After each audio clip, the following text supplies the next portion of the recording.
अचानक शांति का चेहरा विकृत हो जाता है। उसकी विशेषताएं शुद्ध बेलगाम क्रोध के मुखौटे में बदल जाती हैं। नाराजगी से भरी उसकी आंखें पास खड़े रमेश पर टिक जाती हैं, जो होली के जीवंत उत्सव का मूक दर्शक बना हुआ है। रमेश हैरान और खोया हुआ वापस देखता है।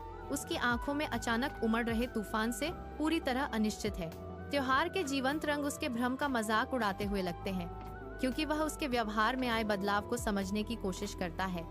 शांति अपने जानबूझकर किए गए कार्य के प्रति आश्वस्त उबल पड़ती है। उसका गुस्सा आसपास के उल्लास के बिल्कुल विपरीत है। शांति की चीख भरी चीख हलचल भरी सड़क को चीर देती है, जो तीव्र संकट का एक रोना है जो तीखेपन से गूंजता है। उसकी आवाज उत्सुकता भरी निगाहें खींचती है, फिर एक भीड़ जमा हो जाती है। उनके चेहरों पर चिंता और जिज्ञासा का मिलाजुला भाव होता है। शांति चिल्लाई, उसका आरोप गूंज रहा था। इस आदमी ने मुझ पर पानी फेंका, वह मुझे परेशान कर रहा है। भीड़ में गुस्से की एक लहर दौड़ जाती है, उनकी आंखें सिकुड़ जाती हैं। रमेश की ओर उनके कदम तेज हो जाते हैं। आंशिक सच्चाइयों से प्रेरित होकर भीड़ में कुछ लोग गुस्से से रमेश की ओर बढ़ने लगते हैं। उनके चेहरे गुस्से से विकृत हो जाते हैं। रमेश डर से आंखें फाड़े हुए हकलाता है, मैंने कुछ नहीं किया, मैं तो बस यहीं खड़ा था।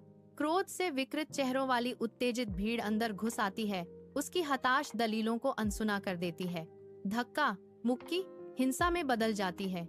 एक हाथ रमेश के चेहरे पर थप्पड़ मारता है, आवाज तेज और क्रूर होती है। स्थिति बिगड़ती जाती है।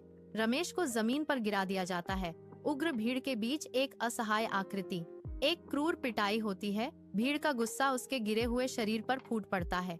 कुछ देर बाद रोहन आंखों में आंसू लिए भीड़ को चीरता हुआ आगे बढ़ता है। उसका छोटा सा शरीर डर से कांप रहा है। सड़क का जीवंत शोर एक मध्यम भिनभिनाहट में फीका पड़ जाता है। जैसे ही वह आगे बढ़ता है, उसके डर के चारों ओर एक तीखी खामोशी छा जाती है। रोहन की आवाज मुश्किल से फुसफुसाहट हवा को चीर देती है, यह मेरी गलती थी।